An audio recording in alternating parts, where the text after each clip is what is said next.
वो यहाँ पर आए और आप सबको क्लास आपकी जोरदार ताली।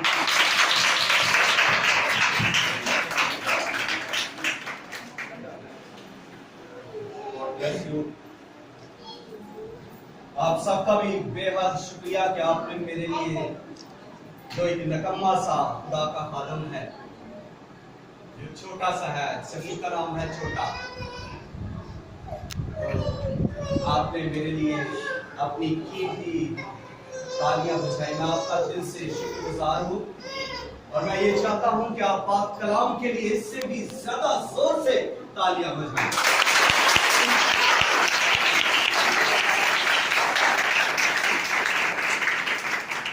यीशु मसीह के लिए भी हम जोरदार तालियां बजाएं।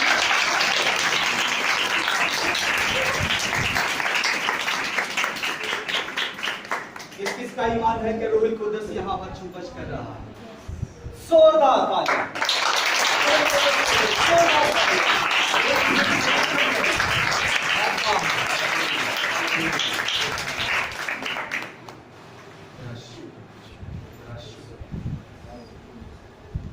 बाइबल मुकद्दस में से नया एहतनामा मत्ती रसूल की अंजील और उसका 15वां बाब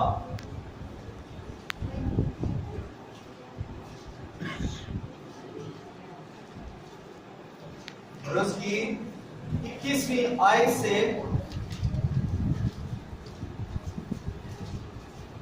28वीं आयत तक मत्ती रसूल की अंजील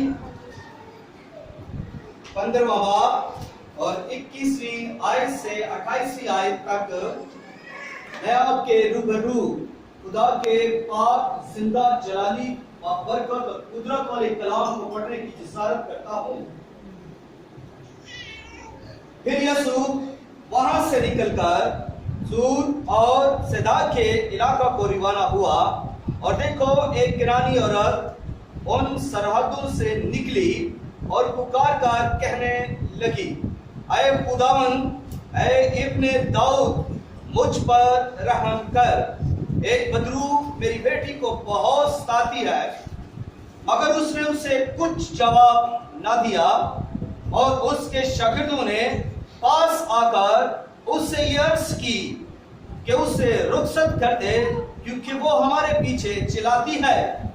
उसने जवाब में कहा, मैं इस्राएल के घराने की खोई हुई भेड़ों के सिवा और किसी के पास नहीं भेजा गया। मगर उसने आकर उससे सिजदा किया और कहा, ऐ खुदावन मेरी मदद कर।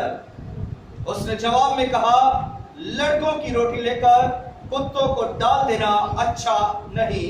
और उसने कहा, हाँ खुदावन, क्योंकि कुत्ते भी उन टुकड़ों में से खाते हैं जो उनके मालिकों की मेज से गिरते हैं।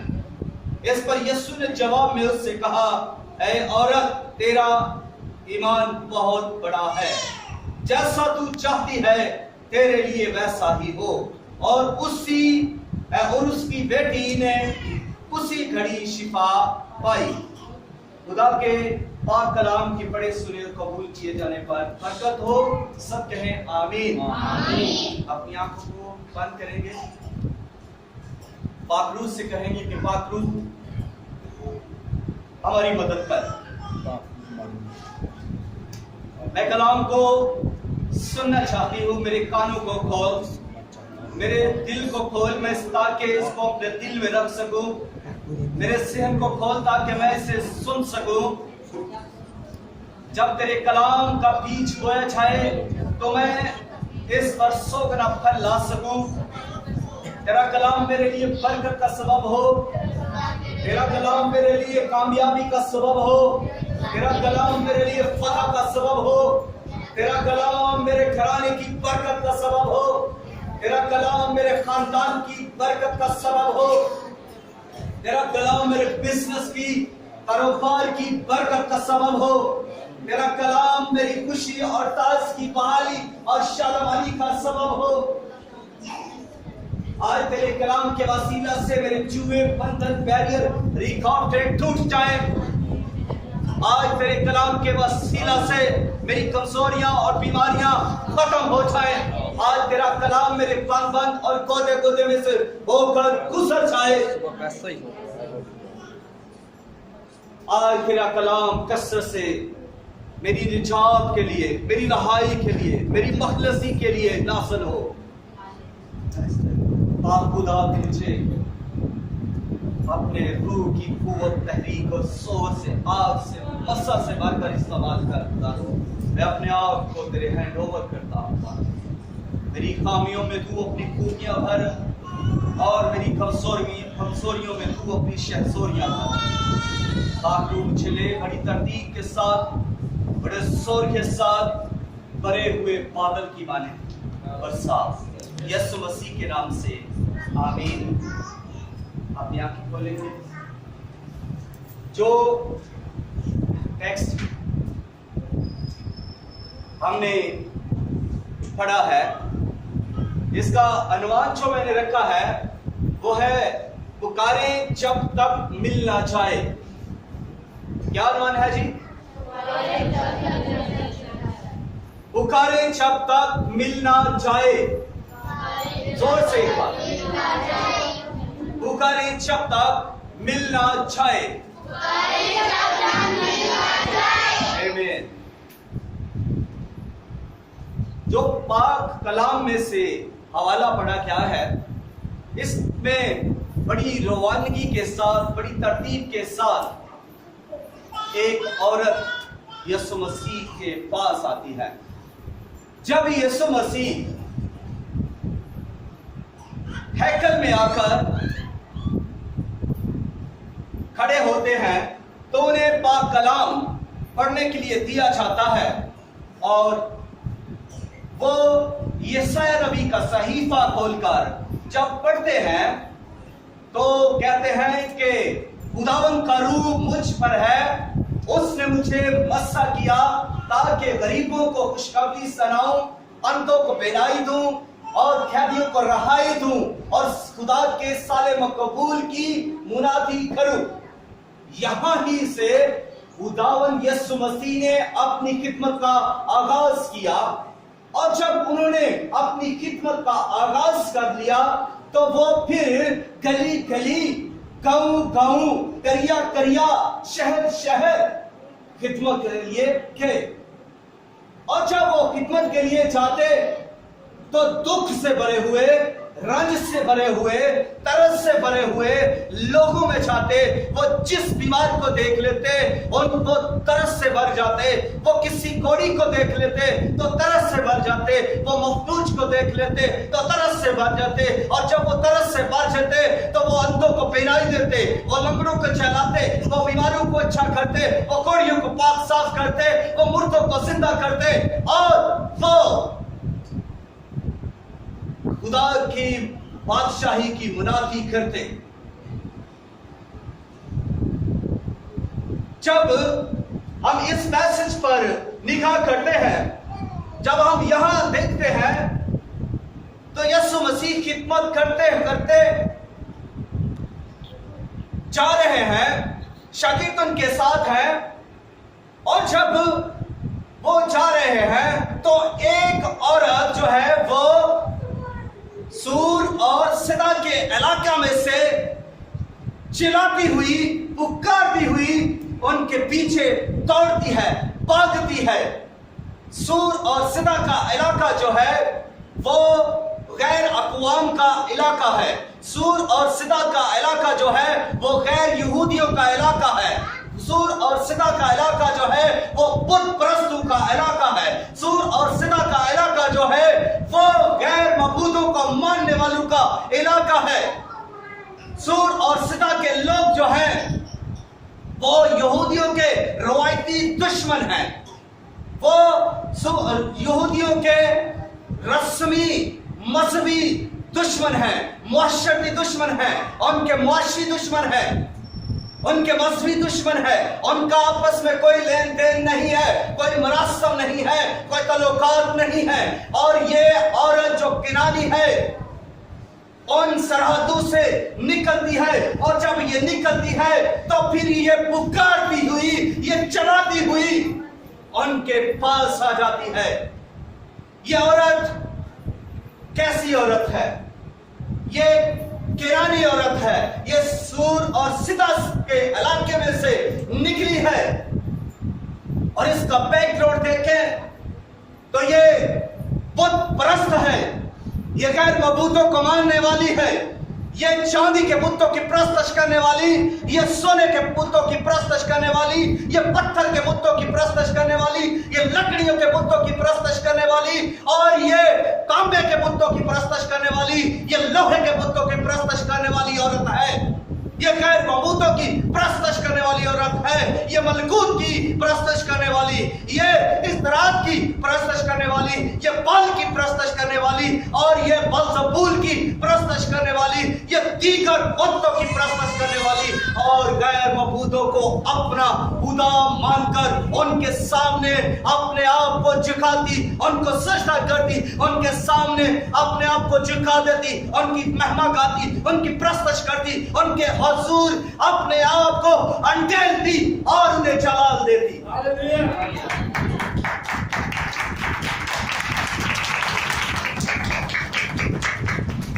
बात यह है कि यहां कोई हालेलुया बनता नहीं है।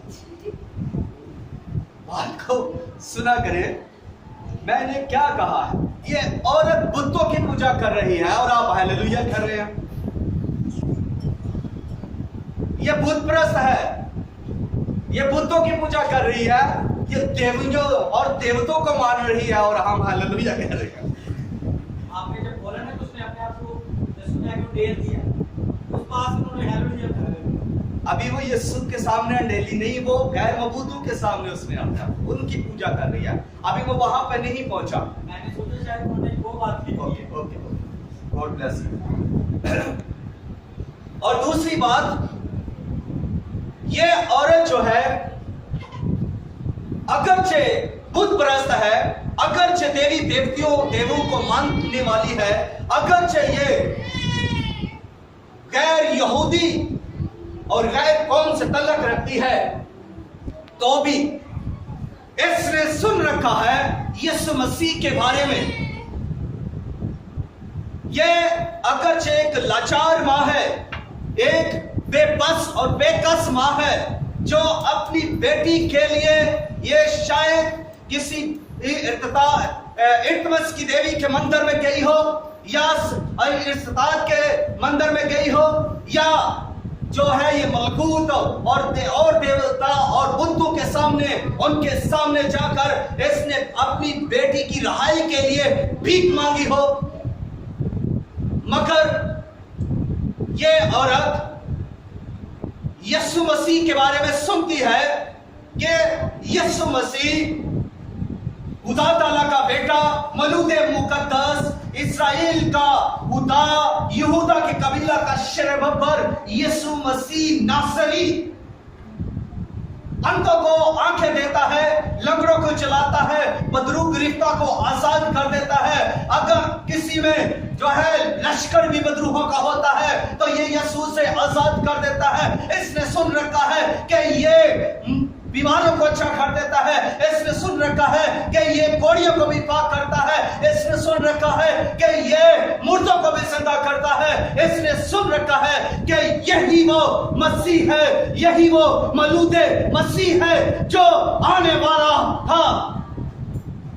ये यीशु मसीह के बारे में मुकम्मल इंफॉर्मेशन रखती हुई आई है। अब ये क्या करती है, ये दूर से ही उन सरादू से निकलकर पुकारना शुरू कर देती है, ऐ खुदावन, ऐ इब्ने दाऊद, मुझ पर रहम कर। इसका पुकारना देखें, इसके अल्फाजों पर गौर करें। ये यीशु मसीह को क्या कह रही है? इसने यीशु का नाम नहीं लिया, लेकिन उसके टाइटल को, उसके खिताबात का इस्तेमाल किया। ऐ खुदावन, ऐ इब्ने दाऊद, मुझ पर रहम कर।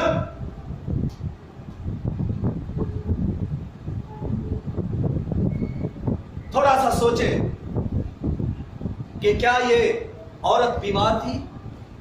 क्या ये बदरू गिरफ्तार थी औरत? इस औरत को क्या हुआ था जो ये चिल्ला रही थी और कह रही है, ऐ खुदावन, ऐ इब्ने दाऊद, मुझ पर रहम कर। हवाला आप सबने सुना है। क्यों ये ऐसा कह रही है? ये दर्द से भरी हुई है, किस दर्द से? अपनी बेटी के दर्द से। इसकी बेटी बदरू गिरफ्ता है, इसकी बेटी जो है उसको इब्लीस ने चकरा हुआ है, ये परेशान है, ये बेबस है, ये बेकस है, ये कई जगहों पर गई है, कई देवतों के पास गई है और इसकी बेटी को रहाई नहीं मिली। अभी यीशु के पास आकर ये चिल्ला रही है, ये जोर जोर से चिल्ला रही है कि खुदावन मुझ पर रहम कर, एक बदरू मेरी बेटी को सताती है, एक बदरू मेरी बेटी को परेशान करती है, एक बदरू ने मेरी बेटी को गिरफ्तार कर रखा है।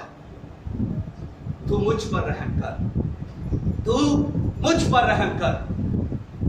लेकिन क्या यीशु मसीह ने उसको जवाब दिया? नो। यीशु मसीह ने ये सारे उसके टुकड़े सुन लिए, ये उसका रोना, ये उसका चलाना, गिड़गिड़ाना, यीशु मसीह को ने सुनकर भी यीशु ने जवाब नहीं दिया। हैरत की बात है, यीशु जो खुद तरस से भरा हुआ है, यीशु जो खुद रहीम है, यहां पर वो रहम की भीख मांग रही है, मगर यीशु खामोश है। क्या वजह? यीशु खामोश। वो औरत चिल्ला रही है कि इब्ने दाऊद मुझ पर रहम कर, मगर यीशु मसीह ने जवाब नहीं दिया। यीशु मसीह अपने शागिर्दों के साथ आगे निकल गए हैं, सफर करना शुरू कर दिया है, आगे चलते जा रहे हैं, पीछे शागिर्द हैं और भीड़ चलती आ रही है, मगर यीशु मसीह ने उसे कोई जवाब नहीं दिया। तो भी वो औरत जो है वो उनके पीछे चिल्लाती ही जा रही है, उनके पीछे वो उन्हें पुकारती ही जा रही है, उनको वो ललकारते ही जा रही है कि ऐ खुदावन, ऐ इब्ने दाऊद मुझ पर रहम कर, मुझ पर रहम कर। एक बदरू मेरी बेटी को सताती है। उसने शायद कई दफा ये कहा हो। यीशु मसीह चलते जा रहे हैं, शागिर्द उनके पीछे चलते जा रहे हैं, भीड़ उनके पीछे चलती जा रही है और वो औरत भी उनके पीछे चलाती हुई चल रही है, जोर जोर से चलाती हुई उनके पीछे चल रही है। लेकिन जब शागिर्दों ने उसका चलाना सुना तो वो तंग आ गए। कई दफा हमारे खादम, हम लोग जो खादम हैं, खिदमत करते हैं, हम भी तंग आ जाते हैं कि ये इसने क्या यार हर रोज मुझे तंग कर रखा है। फोन पर दुआ, जब गुजरत हुआ, जब मिले तो दुआ, तो खादमीन कई दफा तंग आ जाते हैं। यहां पर शागिर्द यीशु मसीह को कहते हैं कि खुदावन तू इसका कुछ कर, इसे कुछ जवाब दे, इसे रुखसत कर दे, ये बहुत पीछे चला रही है, ये बहुत पीछे हमारे चला रही है। शागिर्दों ने तंग आकर यीशु मसीह से कहा तू इसे रुखसत कर दे, यानी इसका कुछ कर दे, इसका कुछ जवाब दे, इसकी बेटी को तू तंदुरुस्त कर दे। जिस मसले को लेकर ये तेरे पास आई है तू इसे कुछ जवाब दे दे। मगर यीशु मसीह ने उस औरत से कुछ नहीं कहा, लेकिन शागिर्दों ने जब बोला तो शागिर्दों के जवाब में यीशु मसीह ने शागिर्दों को ही जवाब दिया। उस औरत को यीशु ने जवाब नहीं दिया, बल्कि शागिर्दों को जवाब दिया। यीशु मसीह ने क्या कहा? यीशु मसीह ने यह कहा कि मैं इस्राएल के घराने की खोई हुई भेड़ों के सिवा और किसी के पास नहीं भेजा गया। यीशु मसीह का जवाब आपने सुना? औरत कह रही है कि खुदावन मुझ पर रहम कर, एक बदरू मेरी बेटी को तंग करती है। शागिर्द उससे बेजार होकर, उससे तंग आकर यीशु मसीह से कहते हैं इसे रुखसत कर दे। यीशु मसीह जवाब देते हैं, यीशु मसीह बोलते हैं कि मैं इस्राएल के घराने की खोई हुई भेड़ों के सिवा और किसी के पास नहीं आया। ये औरत गैर कौम से तल्लक रखती है। ये औरत गैर यहूदी है, ये औरत सूर और सदा के इलाके से आई है। इसलिए मैं इसके पास नहीं, बल्कि मैं तो यहूदियों के पास आया हूं, मैं तो इसराइलियों के पास आया हूं। जो खो गए हैं मैं तो उनको ढूंढने आया हूं। अब यीशु मसीह ने जवाब शागिर्दों को दिया है और आगे देखें, शागिर्द खामोश। अब वो औरत बोलती है। उस औरत ने कहा, ऐ खुदा, उस औरत ने कहा, ऐ खुदावन, ऐ इब्ने दाऊद। और ये कहकर उसने अपने आप को झुकाया, वो सजदे में गिर गई, यीशु के कदमों में गिर गई और उसने खुदावंद यीशु मसीह को सजदा किया। सजदा करना ये जो है, उसने मान लिया कि ये मेरा खुदा है। अब उसने ये इसका इकरार कर लिया कि ये मेरा खुदा है। कोई भी शख्स जो है, कोई भी इंसान उस वक्त तक सजदा नहीं करता जब तक वो उसे अपना खुदा नहीं मान लेता। और यहूदी, गैर यहूदी सब जो है उसके सामने झुकते हैं जिसको वो अपना खुदा मान लेते हैं। इस औरत ने यीशु मसीह के सामने सजदा किया, गिर गई, अपने आप को अंडेल दिया और यीशु मसीह को मान लिया कि ये मेरा खुदा है, ये निजात दे सकता है, ये रहाई दे सकता है, ये मेरी बेटी को रहा कर सकता है, ये मेरी बेटी को बदरू से आजाद कर सकता है। इसलिए वो कदमों में यीशु के गिर गई, सजदा किया और कहा कि मेरी मदद कर। मगर यहां पर यीशु मसीह कुछ बोले। इतना कुछ करने के बाद यीशु मसीह यहां पर कुछ बोले। उस औरत को कुछ तो जवाब मिला। यहां तक आने तक क्या कहा यीशु मसीह ने?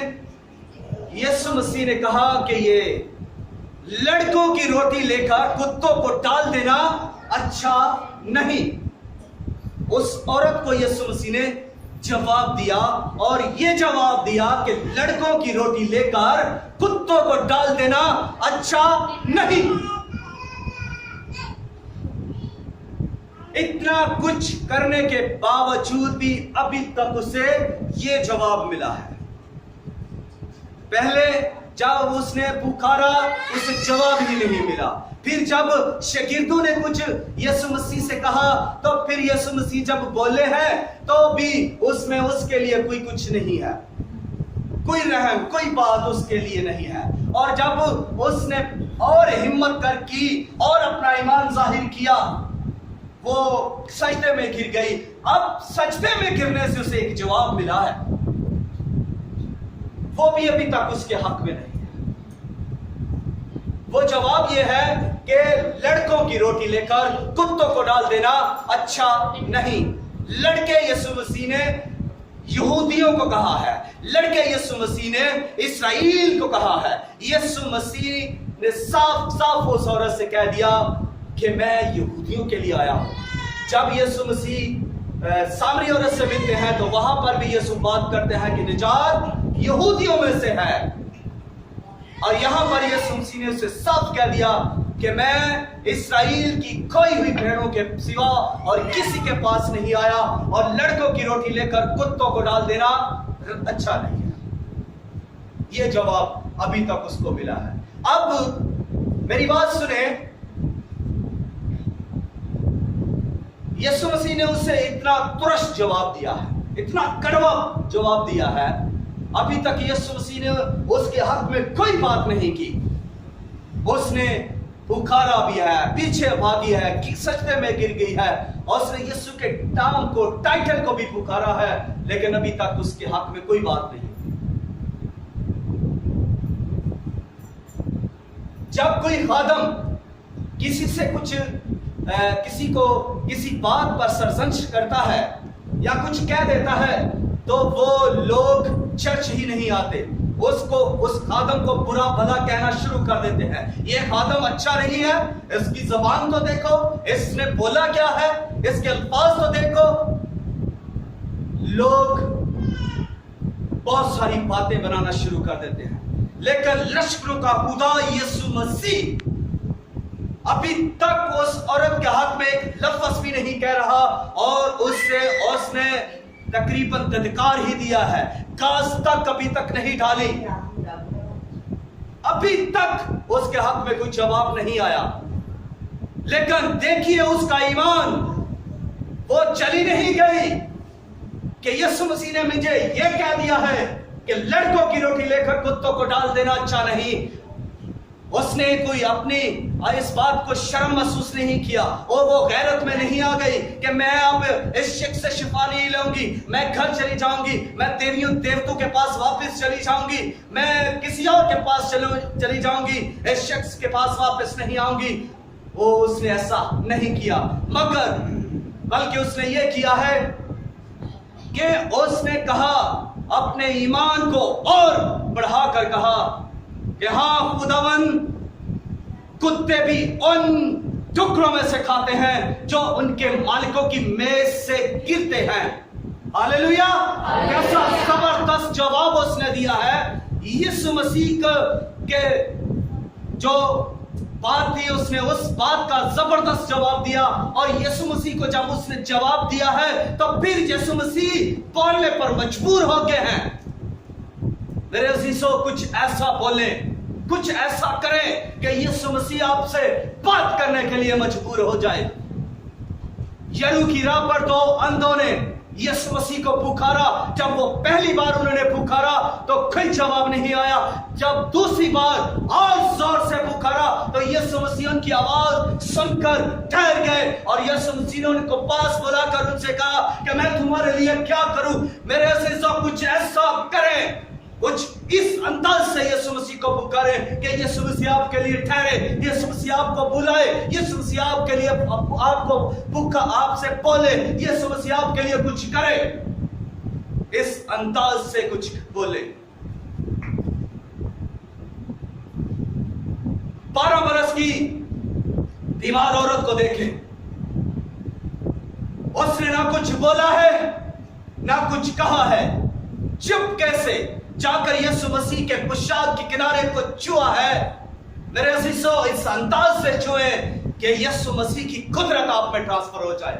इस अंदाज से यीशु मसीह को छू ले कि यीशु मसीह का इख्तियार आपके अंदर आ जाए, यीशु मसीह की शिफा आपके अंदर आ जाए, यीशु मसीह के मौजज़े आपके अंदर आ जाए। क्योंकि यीशु मसीह ने क्या कहा, ईमान लाने वालों के दरमियान मौजज़े होंगे। उस औरत ने ईमान के साथ छुआ। आप ईमान के साथ छुए, आप ईमान के साथ पुकारे, आप ईमान के साथ बोले।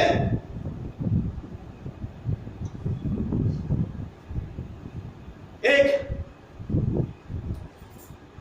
बेवा एक बेइंसाफ काजी के पास हर रोज आती, चीखती, पुकारती, चिल्लाती कि मेरा इंसाफ कर।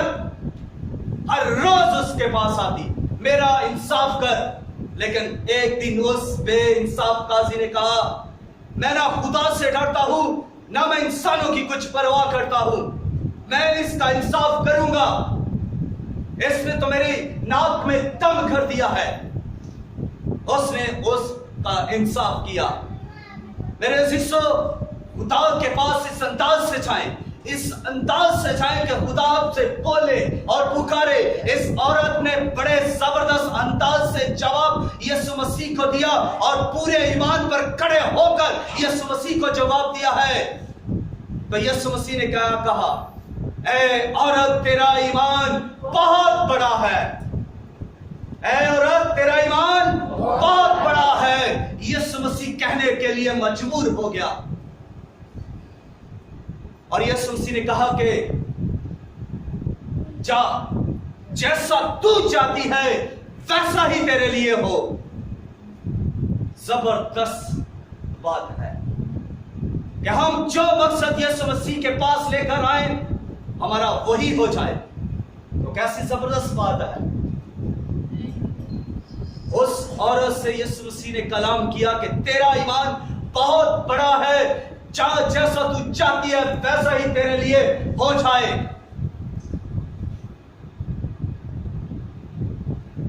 दानियल एक रोया देखी और वो दुआ करने लगा। जब वो दुआ करने लगा, उसने पहले दिन दुआ की, जवाब नहीं आया। वो दुआ और रोजे के साथ दूसरे दिन भी, तीसरे दिन भी दुआ कर रहा, जवाब नहीं आया। चौथे दिन भी जवाब नहीं आया। पांचवें दिन भी उसने दुआ की, मगर जवाब नहीं आया। एक हफ्ता हो गया, जवाब नहीं आया। दानियल ने 10 दिन दुआ की, 15 दिन दुआ की, कोई जवाब नहीं आया। ना कोई फरिश्ता आया, ना कुछ जवाब आया। दानियल ने 20 दिन दुआ की, कोई जवाब नहीं आया। दानियल ने 21 दिन यानी 3 हफ्ते ना कुछ खाया, ना कुछ पिया, ना मैं को चखा, ना उसने आग से बुनी हुई चीजों को खाया, ना उसने फ्रूट्स को खाया, ना उसने मैं को पिया, ना उसने कोई चीज दुनिया की खाई, बल्कि वो दुआ और रोजे में झुका रहा, घुटनों के बल जमीन पर रहा और दुआ करता ही जा रहा है। खुदा को पुकारता जा रहा है, खुदा मेरी दुआ का जवाब दे। 21 दिन हो गए हैं, दानियल दुआ और रोजे के अंदर है। जब वो पुकारता जा रहा है तो एक फरिश्ता जिब्राइल उसके सामने आ खड़ा हुआ और कहा, ऐ मर्दे अजीज, तेरी दुआ तो पहले रोज ही सुन ली गई थी। जब मैं आ रहा था तेरी दुआ का जवाब लेकर, तो फारस के मुवक्किलों ने मुझे रोक लिया। फारस के फरिश्ते, फारस के मुवक्किल, इब्लीस का जो नेटवर्क है वो दूसरे आसमान पर है। 3 आसमान है। एक ये हमें जो नीला आसमान नजर आता है, इसके ऊपर एक और आसमान है जहां पर जो सारा नेटवर्क इब्लीस का है, और इसके ऊपर एक और आसमान है जहां पर यहोवा खुदा का तख्त लगा हुआ है। वहां से जवाब जब जमीन पर लेकर फरिश्ता आ रहा था तो फारस के मुवक्किल ने उसे रोक लिया। उनके साथ उसकी जंग हुई और वो उनके साथ जंग करने लगा, और मुवक्किल जो है उन्होंने उसे वहीं पर रोक लिया। अब खुदा ने मुकर्रब फरिश्ता को उसकी मदद के लिए भेजा, और बाइबल में मुकर्रब फरिश्ता जो है वो मुकाइल है, और मुकाइल एक जंगजू फरिश्ता है, वो सबसे ताकतवर फरिश्ता है। और वो जब आया और उसने आकर मुवक्किलों को जो है हरा दिया, और जिब्राइल जो है उसका पैगाम लेकर नीचे दानियल के पास आ जाता है। और जब दानियल के पास आ जाता है तो दानियल को सारी स्टोरी बताता है। मेरे अजीजों, दुआ में झुक जाएं और पुकारे, चाहे आपको रोजा में रहना पड़े, चाहे आपको घंटों घंटे खुदा की हजूरी में झुकना पड़े। जिस बात के लिए आप खुदा से दुआ करते हैं उस पर टिके रहें, उस पर झुके रहें, उस पर अड़े रहें, उस पर पुकारते रहें, उस पर खुदा को ललकारते रहें। उस वक्त तक जब तक जवाब नहीं आ जाता, जब तक आपकी बीमारी दूर नहीं हो जाती, जब तक आपको शिफा नहीं मिल जाती, जब तक आपको मुआवजा नहीं मिल जाता, जब तक आप रिहा नहीं हो जाते, जब तक आपको बरकत मिल नहीं जाती, खुदा की हजूरी में घुटनों को झुकाकर उसके सामने टिके रहें और पुकारते रहें जब तक जवाब ना आए। अनुमान क्या है? पुकारे जब तक मिल न जाए, पुकारे जब तक मिल न जाए। एलिया पहाड़ के ऊपर है। एलिया ने बारिश की आवाज सुनी और उसने अखिया बादशाह से कहा कि बादशाह, जल्दी से तू अपनी फौज को लेकर, अपने लोगों को लेकर इस पहाड़ से नीचे उतर जा, क्योंकि मैंने बड़ी जोर की आवाज, बारिश की आवाज सुनी है, बारिश आने वाली है। और जब वो अभी नीचे उतर ही रहा था तो जो एलिया है, एलिया ने अपने मुंह को अपने घुटनों में करके दुआ करना शुरू की। और जब वो दुआ कर रहा है, उसने अपने नौकर से कहा, जा देख पहाड़ के उस पार तू कोई बादल का टुकड़ा देखता है? वो जाता है और जाकर देखता है, कहता है अभी तक कोई बादल का टुकड़ा वहां पर नहीं है। फिर एलिया जो है घुटनों के बल अपना सर होकर सारा अपने घुटनों में कर लेता है और फिर खुदा को पुकारना शुरू करता है, फिर दुआ करता है, फिर पुकारता है और फिर अपने मुलाजिम से कहता है, अपने नौकर से कहता है कि जा तू उस जगह पर जा और देख कि बादल का कोई टुकड़ा उठा है। वो देखता है, कहता है नहीं। दूसरी बार आता है तो कहता है नहीं। उसको भेजता है, कहता है जा तू फिर जाकर देख, मैं घुटनों के बल हूं, मैं दुआ कर रहा हूं, तू जाकर देख बादल का टुकड़ा है। वो तीसरी बार आकर कहता है नहीं। उसको कहता है तू फिर जा, चौथी बार जा और जाकर देख। वो फिर आता है, कहता है नहीं, कोई बादल का टुकड़ा वहां पर नहीं है। उसको कहता है तू फिर जा। वो पांचवी बार जाता है और फिर भी वहां पर कोई बादल का टुकड़ा नहीं है। वो आकर कहता है कुछ भी नहीं है मेरे आका, कुछ भी नहीं है। उसको कहता है तू जा, मैं घुटनों के बल हूं, मैंने अपना मुंह अपने घुटनों में किया हुआ है, मैं दुआ के अंदर हूं, मैं पुकार रहा हूं यहोवा खुदा को, तू जा। मैंने बारिश की आवाज को सुना है, तू जा। और वो जाता है। जब छठी बार जाता है तो भी कोई बादल का टुकड़ा नहीं देखता और आकर अपने आका से कहता है, ऐ आका वहां पर कोई अभी तक बादल का टुकड़ा नहीं है। लेकिन वो अपने ईमान पर पुख्ता है, वो दुआ में झुका हुआ है, वो अपने घुटनों पे झुका हुआ है और वो दुआ कर रहा है। उसने कहा तू जा, फिर जा, सातवीं बार जा। और जैसे ही वो सातवीं बार वहां पर जाता है तो उसको एक हाथ के बराबर बादल का एक टुकड़ा दिखाई देता है और वो अपने आका को आकर कहता है कि मैंने बादल का एक टुकड़ा जो हाथ के बराबर है देखा है।